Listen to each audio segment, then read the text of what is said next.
1942 সাল, 16,000 ফুট উচ্চতায়, বাতাস বিষের মতো। আমি রেঞ্জার মাধওয়াল। এখানে আমি যা দেখেছি তা মানুষের দেখার কথা নয়।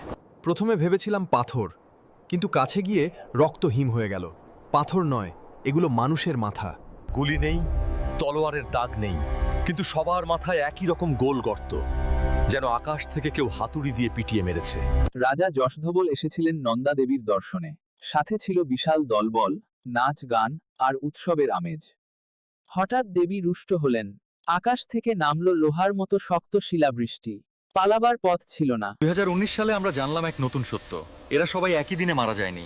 ডিএনএ প্রমাণ দিল এখানে 1000 বছরের ব্যবধানে দুটো আলাদা গণহত্যা ঘটেছে। সবচেয়ে বড় রহস্য, 1800 সালে একদল গ্রিক নারী পুরুষ এই দুর্গম হিমালয়ে কেন এসেছিল? কোনো বাণিজ্য নয়, তীর্থ নয়। তবে কি তারা পথ হারিয়েছিল? পাহাড় তার সব রহস্য ফাঁস করে না।